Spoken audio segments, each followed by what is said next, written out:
So I have a really high opinion of Dom's work and in general all the work on ketogenic diet. But as he mentioned, the elephant in the room, here we have it. We have an elephant in the room. The elephant in the room is you're curing someone of whatever, cancer, epilepsy, you name it, traumatic brain injury, only to increase their risk of having a heart attack because you're increasing their cholesterol, because it is a high-fat diet. It's actually a diet that is not endorsed by the American Heart Association because you're allowed to eat all that saturated fat. You eat the saturated fat, which is animal fat or tropical oils, increase your cholesterol, therefore increasing your risk of heart disease, right there out of the American Heart Association, the diet heart hypothesis.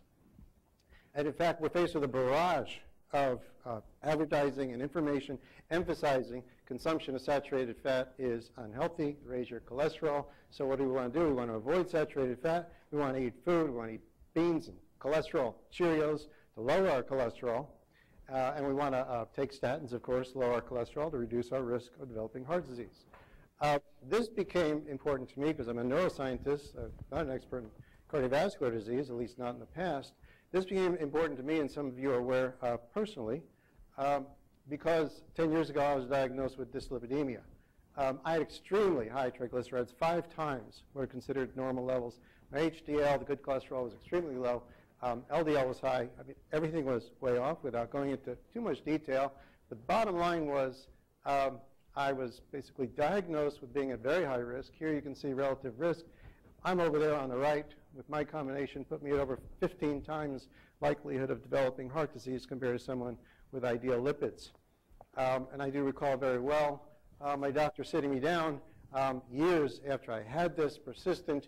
I was going to exercise this out. I was going to follow a low-fat diet. And I kept telling him I could get my cholesterol down. And finally, he actually used this on me. He said, you've done all you can. The exercise hasn't worked. The diet has worked. You must go on Lipitor, as well as other medications to get my triglycerides down. I remember that very well. And I also remember being amenable to the idea that perhaps medication could help my dyslipidemia.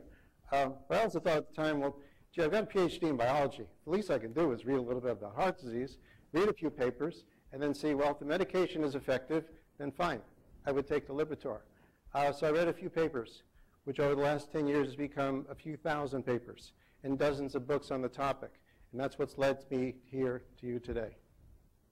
So I want to acknowledge, since there's a vast amount of research that I've read, and this is just a subset of the individuals who I've been very much influenced by in their research.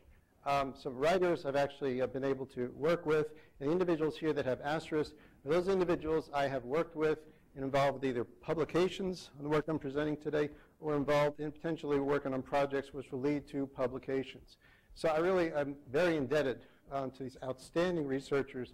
I'll be distilling this down just to the next half hour, which I'll be talking about what I've learned for the past 10 years in cardiovascular disease. Disclosure of a sort.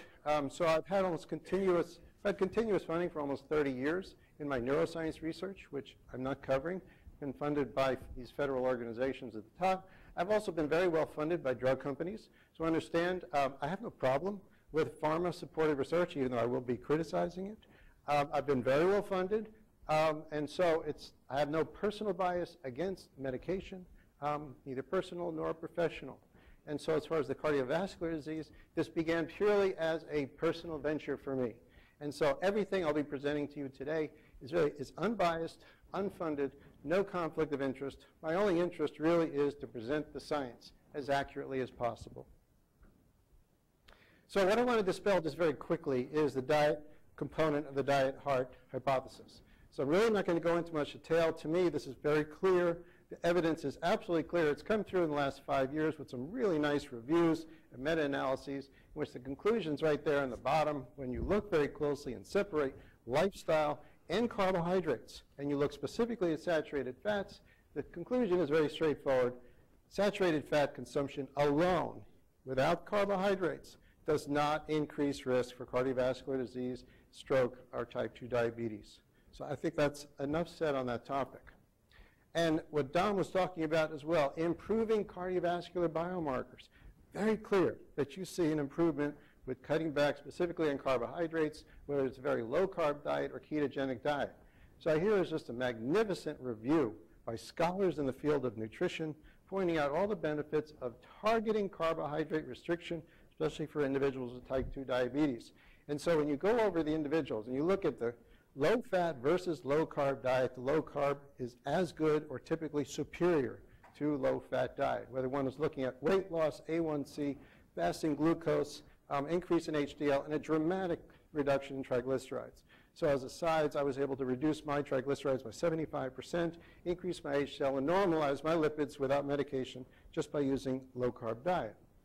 So I saw this presented at a conference recently, this particular work, and a clinician pointed out, but what about the LDL? And as Don mentioned, sometimes the LDL will increase. And right here, you see that small LDL? The clinician pointed it out and said, what about the LDL? You're increasing risk for heart disease. And Eric Westman, giving this talk, an outstanding diabetes researcher using low-carb diet, said, I can't believe you're pointing out the LDL. These people are dropping their blood pressure. They're dropping their blood glucose. They're getting off their meds. And you're so worried about the LDL. Don't worry about the LDL. But the clinician came back and said, we have to worry about the LDL. And so this is the state we're in which there's such great concern over LDL cholesterol, because by itself, it is seen as a causal influence on cardiovascular disease. So I'm going to be focusing mostly on cholesterol and specifically on LDL component of the cholesterol, also called the bad cholesterol. So, of course, any med student learns about familial hypercholesterolemia, which there's a mutant gene in which you end up with very high levels of cholesterol. Very well studied first half of the 20th century, in which what you have is very high levels of cholesterol, typically 2 to 3, 4 times normal levels. And the idea is this seeps into the coronary arteries, and then you see cholesterol in the plaque in the coronary arteries. The assumption, therefore, is it's the cholesterol, therefore, that's causing the heart disease. And in fact, you see in young people, you do see an increased incidence of heart disease. An association, therefore, is that the cholesterol in the blood is causing the heart disease. Well, it's very simple then. We have a couple hypotheses. There should be a high rate of premature death in people who have familial hypercholesterolemia. Second, by reducing the cholesterol, if it is the cause of heart disease, we therefore should see a dramatic reduction in the incidence of heart disease, especially coronary death. So I went in with this assumption, looking for the literature on lifespan and familial hypercholesterolemia. And this is the first paper I found. In the Journal of Medicine, published in 1966, one of the largest studies ever published on hypercholesterolemia individuals. Over 1,000 people, huge study, looking at multiple generations. The conclusion was very unequivocal. No evidence that people with hypercholesterolemia have a shorter lifespan, men or women. In fact, they found it very common that you would find people living into their 7th and 8th decades with this so-called disease. There are many, many studies that I could point out, so I have only time just to show a few. I'm not looking at any anomalous finding or flawed study. I'm going to show you just some representative studies of people with familial hypercholesterolemia. So here what we have is, and these are relatively old studies because they're now considered unethical. You can't study someone with this disease without putting them on a statin. But prior to the 90s, you have a lot of studies published on these people without control over their cholesterol. So here's a study of older people diagnosed with familial hypercholesterolemia, extremely high cholesterol. And it is unfortunate that in the older studies, you don't have LDL distinguished sometimes from total cholesterol. But LDL tends to be proportional to total cholesterol. Bottom line is these people have extremely high total cholesterol, so it's at about 325. Your expected, therefore, or the ideal level of cholesterol would be total cholesterol below 200. So these people have extremely high cholesterol, which is considered dangerous. They're 60 to 74 years of age at the beginning of the study. So they're at the prime age when you have the highest rate of heart disease, people dying of heart attacks. They are now followed for 10 years. And you look at their rate of mortality, both coronary mortality and all-cause mortality. The 100% rate here is the average for the Society for people their age. So 100% means that they will be dying at the same rate as the people their age. Greater than 100% means they die at a higher rate. Less than 100 means they live longer. They don't die at the same rate. So you look at these people that have extremely high cholesterol in the prime time in which they're about to have a heart attack, and what you find is a 31% reduced rate of death in people with astronomically high cholesterol, with this disease that's been diagnosed. And this did not escape at all the author's comment. in which they're stating that the relative risk of death, specifically from coronary heart disease, as well as all-cause death, was reduced with increasing age. If cholesterol itself is atherogenic, this makes no sense. And so as you get older, when you are at greater risk for developing a heart attack, if you have that high cholesterol, you should be at greater risk. You should have a higher rate of mortality. So this makes no sense in thinking about cholesterol as inherently atherogenic. Here's another study. There's a reverse causation interpretation of this work sometimes. People say, well, you have low cholesterol, you die because you have cancer or some other disease which is causing you to die. So soon before you die, you have low cholesterol. Well, here I've got a study, 20-year longitudinal study, older people, 70s, 80s, and 90s, which you're looking at rate of death, both coronary death, all-cause mortality. And what you're finding is that in these individuals, when you look over the course of 20 years, you see increased mortality in older people with low cholesterol. And in fact, people have higher cholesterol, you see that they are healthier, they live longer. People with higher cholesterol have less cancer deaths and less death from infection. Overall, you do not see greater mortality in older individuals that have extremely high cholesterol. I love this statement. It's about the most candid statement I've seen in a medical paper. We have been unable to explain our results. It's like everybody told us cholesterol is supposed to kill these people and they're living longer. But actually, in their discussion, you can see they review the literature, which actually shows that their findings are consistent with all the other longitudinal findings, especially of older people at highest risk of developing heart disease. And so they conclude the data cast doubt on the justification for lowering cholesterol in elderly individuals. So I would go over many more papers, but I just don't have the time. So my colleagues and I reviewed every paper published on older individuals, that's people over 60, and LDL levels. We did not find a single paper that showed a higher rate of mortality in older individuals with the highest LDL.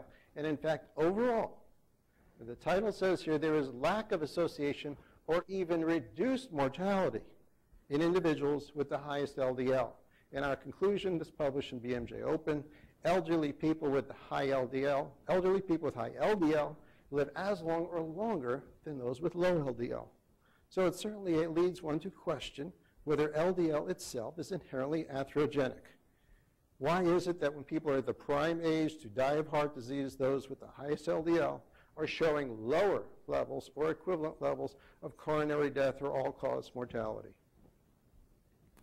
So is there evidence then? We talk about older people. What about the evidence of people in mid-age, less than 60 years of age, in relation to cholesterol and coronary heart disease? So here is one of the most famous, most influential studies on cholesterol ever published, the Mr. Fit study, a massive study of over 350,000 men mid-age. And what it found is frightening. And it says right here, there's a relationship between serum cholesterol and death from coronary heart disease. It is continuously graded. That is, you see this increase. Any small increase in cholesterol is associated with an increase in death from heart disease. And in fact, every 1% increase in cholesterol is associated with a 2% increase in death from heart disease. So people have studied this paper, and I look very closely at it. And so I understand this is a relative risk factor. It's not actually showing you the raw data from the study of 350,000 men. So I looked actually at the data. The raw data are provided in the study. And the question is, what's the actual percent of people that actually died in relation to their cholesterol levels? And so that's what I'm now showing in blue, the percent of people that did not die of heart disease in relation to their cholesterol levels. And that's in blue. So just pause for a moment and chew on that. Understand, the same raw data are used to generate the bars in blue as well as those in red. And so essentially, there's no difference across cholesterol levels when you look at percentage of people that did not die of heart disease. So to make this a little easier for you, I put in a line at 99%.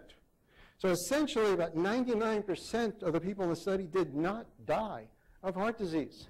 At the lowest level, that's slightly above 99, and at the highest level, that's slightly below 99. So how do you go from the blue bars to the red bars? What you do is take this difference, right here, 99.7% did not die of coronary heart disease, so that's 0.3 actually died. All the way at the extreme, the highest level of cholesterol that you see for about 99% of the population. 99% of these people with the highest cholesterol did not die of heart disease. 1.3% did die. So again, how do you get to the red bars from here? What you do is take that 1.3, divide it by 0.3, and you get 4.13. That's how you go from 1 up to 4.13. That's how you can tell people that there is a 400% increase in death from the lowest to the highest level of cholesterol. What they did not tell people is that 400% is actually based on only 1% difference in the actual rate of death from heart disease. So why do they do this? Well, they have a choice. You can report the red data or the blue data. And what happened was, in the 1980s, it was a bit of a crisis time. The cholesterol hypothesis, cholesterol causing heart disease, was failing. And Jeremiah Stamler had been committed to the idea that cholesterol must cause heart disease. So given the choice between the red and the blue data, he chose the red. And that's what was publicized, and that continues to be publicized. We know now that actually the total cholesterol really doesn't correlate very well with heart disease. So in a sense, this is useless, but it is still cited as evidence that any small increase in cholesterol puts you at risk for developing heart disease. So let's now look at, obviously there must be a benefit, because the great push now, obviously, is to reduce your cholesterol. The emphasis now is with statins. So what is the benefit of actually lowering your cholesterol by any means? Well, I don't have time to review the older history of cholesterol-lowering medications and approaches with outcomes. But beginning in the 1960s, for the next 20 years, there are a variety of approaches in which you could lower cholesterol and look at coronary outcomes. And they all failed. Drugs, surgery, diet, you name it, they were all a failure. And you can see that in this introduction to this paper in 1984 in JAMA, which is basically summarizing 20 years of cholesterol reduction history. Many trials of cholesterol lowering have been conducted, but they've been inconclusive. Inconclusive means they have failed. So this trial was going to be different. This trial was a huge investment by NIH to show once and for all that lowering cholesterol would reduce the risk of heart disease. So this is a $140 million study in which you got blood samples from almost 500,000 men, middle-aged men. They picked the men that were in the top 5% of cholesterol, averaging 290 total cholesterol. And those are the men that were included in this study. So therefore, they were at the highest risk of developing heart disease based on their cholesterol levels. You have half of the men put on a cholestyramine, which is a bile sequestering agent, effectively lowers their cholesterol. Half were put on placebo. They're now followed for about 7.5 years, long enough to be able to see if the cholesterol-lowering treatment would have a beneficial effect on coronary outcomes. This study was a watershed event. This study, for the first time, showed that lowering cholesterol actually reduced the rate of death from coronary heart disease. And I've cut this and pasted it directly from the study. The treated group experienced a 24% reduction in coronary heart disease death. So this was the first time that lowering cholesterol actually worked. The downside is that, in fact, all-cause mortality was not reduced. Those individuals on the cholestyramine did not live longer than the placebo group. So how is it possible to reduce death by 24% and yet not overall reduce death? People were not living longer. I will show you the actual raw data from this study. You have the cholestyramine group in red and the placebo group in blue. And below, you're seeing all the different potential outcomes from this study. Look closely and look for that 24% mortality benefit, and you will not see it. These are the actual data from the study. What I'm showing you here is the percent of subjects that did not have an adverse outcome. So an adverse outcome, for example, being death. And so the percent of people that did not die, so that would be survival. Identical data for survival. And so where is the mortality benefit? It's right here. this category right here, coronary heart disease, death. You see that microscopic difference right there? This is a 24% benefit. As hard as it is to believe, this is JAMA, 1984, that is a 24% difference. I'm not kidding you. This is real. The actual data are that the cholestyramine group had 1.6% of them died, and the placebo group, 2% of the individuals died. The actual difference in death was 0.4%. So how do you turn 0.4% into 24%? Well, you take the relative risk measure. So relative risk means you're taking that difference between the two, 0.4%. You divide it by the rate in the drug group, 1.6%. That allows you then to say you have reduced death by 24%. You have taken a minuscule effect, 0.4%, which actually started with 500,000 men, got down to the 5%, and the difference between the group was the two groups was 8 men in terms of death. 24% is now the finding. So, I also want to emphasize, this group published a methods paper in advance in which it said, based on the sample size and our expected outcomes, we consider that there should be a more rigorous standard of statistical test. They published a statement that they would set their standard. For those who understand about p-values, they would set their p-value for significance at 0.01. When the findings came out, and they were so small, they changed that. After this is published, and they have now the data, not only were the findings not significant at the 0.1 level, they were not significant at the 0.5 level, which is the accepted level of significance. They then accepted, they changed, that this would now be a one-tailed test. So they went from accepted two-tailed 0.1 to a one-tailed test, which is in violation of all accepted rules for statistics. So ultimately, there were no statistically significant effects. The largest study ever conducted in lowering cholesterol in people completely failed. It did not find any statistically significant effects. So $150 million was spent, found no effects on mortality, trivial effects on coronary events, and so what the investigators should have done was say, listen, we gave it our best, we tested the hypothesis that cholesterol is actually causing heart disease, and that hypothesis failed. Instead, they declared victory. They said, we can now control heart disease by reducing cholesterol. This is the cover of Time magazine, which is a complete misrepresentation of the study. The study was a drug study, it was not diet. But this emphasized the Diet Heart Association. They said eating bacon, which had nothing to do with this study, raises your cholesterol and causes heart disease. And so what Basil Rifkin said, this is a turning point in cholesterol heart disease research.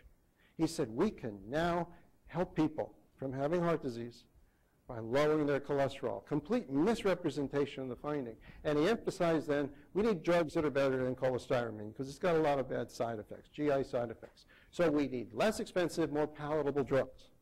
That ushered in then more modern pharmacological approaches. We're now in the era of more specific approaches.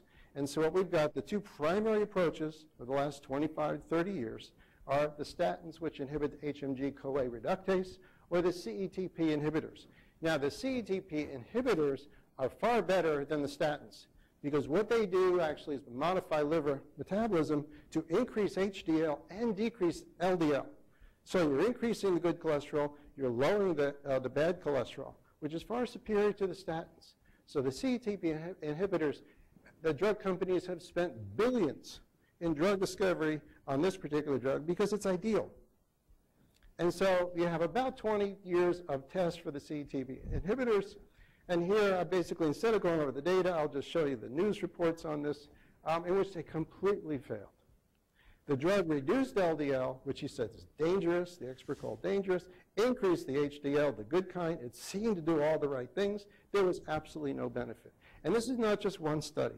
Multiple studies over the past 20 years. Tens of thousands of people have been studied with the CETP inhibitors. These are really very focused, minimal side effects in the later developing drugs.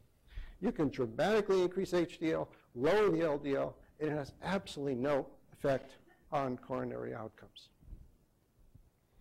You contrast that with the statins. So the statins are very widely prescribed drugs. The statins are the wonder drugs. And so here you see an ad, for example, for Lipitor showing a 36% reduction in risk for heart disease. So it's a far greater contrast to the CETP inhibitors. This work, which I'm showing you, so I don't have time to review the entire literature, but this is one of the most profound findings. This is one of the greatest findings in the statin research area. This 36% is one of the largest effects you'll see in the statin research, and it's what propelled Lipitor to generate about $120 billion in revenue. So we're going to take a closer look at this study. And just emphasize, you look at the summary of the study published in The Lancet, discussion is 36% reduction in fatal coronary heart disease and non-fatal MI. So we look at the data, and it looks remarkably like the 1984 JAMA paper. Here are the actual data from the study, the Lancet study. And so somewhere here is a 36% risk reduction of heart disease. So the asterisks are now, unlike the 84 paper, now you have statistical significance using the 05 level. So where is the 36%? And again, you're looking at the percent of people that did not have an adverse event. And so they're almost all near 100%. So right here is a 36% reduction. When you go from that red group to the blue group, that sliver of a difference, that is the Lipitor effect. That is the effect that generated $120 billion. That's 36% reduction. So how do you get to 36%? The actual difference between the Lipitor, atorvastatin, and the placebo in terms of the incidence of rate of effects, the percent of people that did not die of heart disease, was 98.1% atorvastatin. 97% of those on placebo did not have a fatal heart attack. That difference is 1.1%. All right. So you've got data that can be expressed two different ways. You've got 1.1% and you've got 36% from the same raw data. And so you look at this ad, did anyone notice the asterisk? In the asterisk, you've got both data. There's blue font on a blue background. There it is. So I'm not kidding you about this. There's really a 1% difference, and it was right there in the ad. What the 36% means is that the patients on the placebo, 3% had a heart attack compared to 2% taking Lipitor. The difference is 1%. You know, in my field of neuroscience, where I study antidepressants, people debate as to whether antidepressants really are effective because they're only 10% better than placebo. In cardiovascular disease, you only need to be 1% better than placebo to generate $120 billion. So how do we get to the 36%? Well, it's the same thing that was done in 1984. You take 1.1%, which is the difference between the two groups. In this case, you're taking the difference of placebo to 100% for really no good reason at all. And then you have a 3% difference. So you take 1.1 divided by 3, and now you have transformed a 1% effect into a 36% effect. This, to me, frankly, just to put this in perspective, is a lot like if you've got a financial advisor, and at the end of the year he says you've made 1% on your money, and you complain about that, and he says, well, don't worry, that's 36% better than I did last year. But it's not putting money in your pocket. What really matters is how much better are you doing than the placebo. So the real effect is 1% better than placebo. So understand what that 1% means. That means that your number needed to treat is 100. You need to treat 100 people as a 3-year study. 100 people for 3 years to have one person have one less heart attack and have no improvement whatsoever on mortality. There's absolutely no mortality benefit with statins whatsoever. So I really think in truth in advertising, what people should see is the absolute risk reduction. Can you imagine seeing Lipitor reduces heart attack by 1%? Well, to me, This is actually what they found. It's 1% better than the CETP inhibitors.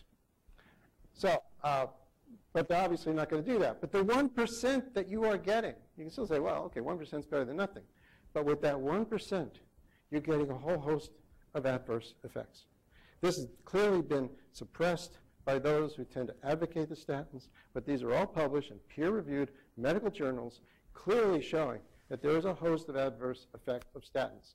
Erectile dysfunction, low testosterone, kidney disease, the muscle atrophy is very well described. Diabetes, type 2 diabetes, very common. We know you could double the rate of type 2 diabetes from statins, doubling of the rate of breast cancer in women who use the statins, as well as increasing cataracts. So this is only a subset of the adverse effects that have been well documented by statins. And so I've only covered this briefly and I've limited time. I go into much more detail in a paper I published with Uffe Ravenskov. This was published in Expert Review of Clinical Pharmacology a couple of years ago. In this, and the title basically says it, we have been deceived. We have been deceived to believe that statins are wonder drugs. The relative risk statistic has been used to inflate minuscule effects for both primary and secondary treatment of heart disease. We reviewed the findings that elevated levels of cholesterol are in fact found to be associated with equal or even greater longevity. We reviewed the deceptive practices using relative risk in multiple studies, which we illustrated there, and we also reviewed how the small benefits of statins are clearly offset by their adverse effects. So the evidence is very strong. This LDL is not causal as far as an influence on coronary heart disease. People have normal lifespan for those who have familial hypercholesterolemia, normal lifespan for elderly individuals with high LDL, and there are weak to non-existent benefits for lowering LDL for the variety of drugs called cholestyramine, the CETP inhibitors, statins, as well as the newest generation of drugs called PCSK9 inhibitors. All have trivial effects, yet they could massively lower LDL levels. So if not cholesterol then, what is it that causes heart disease? So here we have an ancient study, again, people are not on medication lowering their cholesterol. So these are people, again, familial hypercholesterolemia, astronomically high cholesterol, total cholesterol here over 300. And in this study, we're able to see the LDL, the bad cholesterol. You want the LDL to be below 120. These people are more than twice the recommended level. And you have the HDL and the triglycerides. No difference between these two groups. You have one group, these are older adults diagnosed with hypercholesterolemia. The one in red have been diagnosed with coronary heart disease. Those in blue, no evidence of heart disease. No difference in their lipids. So clearly the LDL is not causing the heart disease if there's no association of LDL with heart disease. So what is the difference between the two groups? Clotting factors. What distinguishes the group with heart disease and those without heart disease is the clotting factors in their blood. So those that have a higher incidence of heart disease have higher fibrinogen as well as factor VIII, the primary clotting factors. And that is independent of their cholesterol levels. Here's another kind of fascinating study, more recent one, in which you have people who did not have their cholesterol lowered, familial hypercholesterolemia individuals, but a more modern study looking at genetics. And what's fascinating here again is no difference in total cholesterol or LDL, slight differences in their HDL and triglycerides. But the most important thing is the individuals that had coronary heart disease were those that had a polymorphism of a gene for coagulation, for the prothrombin gene. They are more than 2.5 times likely to develop heart disease compared to those that did not have that polymorphism. Identical lipids, or very similar lipids, identical LDL, but a difference in their clotting gene makes the difference in whether or not they have heart disease or not. So it's not the cholesterol. A subset of individuals with familial hypercholesterolemia have increased clotting activity. So it is the clotting activity, not the cholesterol, that's killing these people, a subset of them young. I'm currently writing a review of all risk factors for coronary heart disease.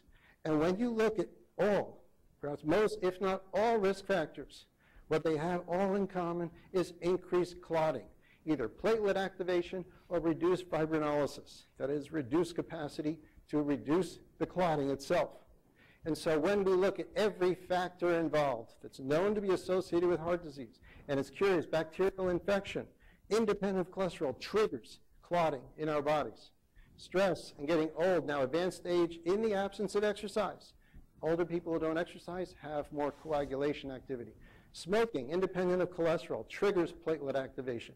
Being obese, high blood sugar, inflammation, hypertension, and the subset of individuals with hypercholesterolemia that have more clotting factors, those are the ones that develop heart disease. It all funnels through platelet activation. So, bringing this now to a close as far as talking about mechanism, how can we actually relate then atherosclerosis to coagulation? And so what you have here, I think, is a very important cross-section of a coronary artery with the beginning of atherosclerosis. You see here a core of lipid filled with cholesterol. And so what you've got here is an intact intima. Here's the lumen where the blood flows. You have an intact intima, and inside, this is where the atherosclerosis develops, inside the wall of the artery.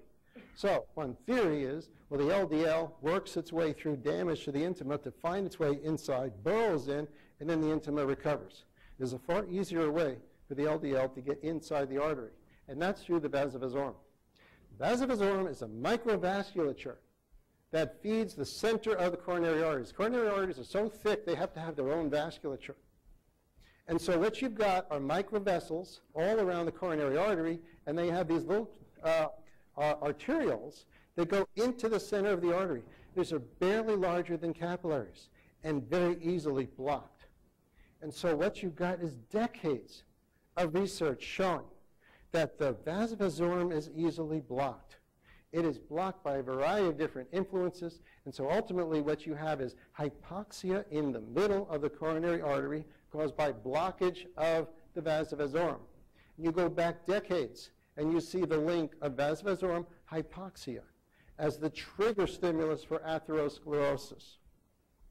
So the way to think about this is when you've got conditions that block the vasa vasorum, not the larger artery, but blocking these microarterioles. When the vasa vasorum is blocked, then you have hypoxia followed by necrosis. The middle of the artery dies before anything's happening at either end. And so the middle of the artery now has necrosis.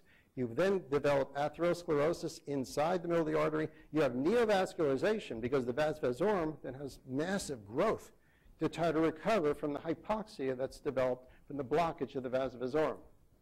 So to bring this to a close, what I've got here is a sequence that explains coronary heart disease and shows how it is not LDL that causes it, but it is in fact blockage of the vas vasorum. The hypothesis is that every phase, from the initiation to the progression of coronary heart disease, is based on repeated episodes of hypoxia in the vasa vasorum. And so what you've got here is a vas vasorum, which then has to intrude into the media of the coronary artery because this tissue is dying. So you grow then more capillaries and more tissue. Ultimately then what's happened is because there is necrosis, you have damaged tissue, you need the LDL for repair. So the LDL ends up inside the middle of the artery as a part of the repair process.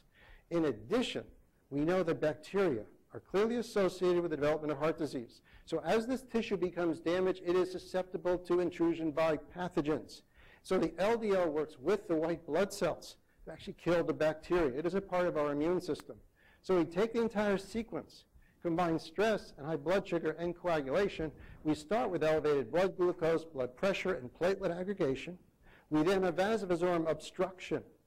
The hypoxia then follows in the media of the artery wall. The tissue dies. You then have infiltration with pathogens, which is why you find bacteria actually within the plaque. As a result of that, you have inflammation. The white blood cells combine with the LDL explain the inflammation within the artery. The plaque forms, which is the extension of the lipid and the cholesterol and calcium in here. Plaque forms. Now as this thickens with repeated blockage of the vasa vasorum, the lumen narrows. And it may narrow completely so as to cause a heart attack when a clot blocks the lumen, or the plaque ruptures into the lumen, and you have a myocardial infarction. All this explained without having to blame LDL as a causal factor in heart disease.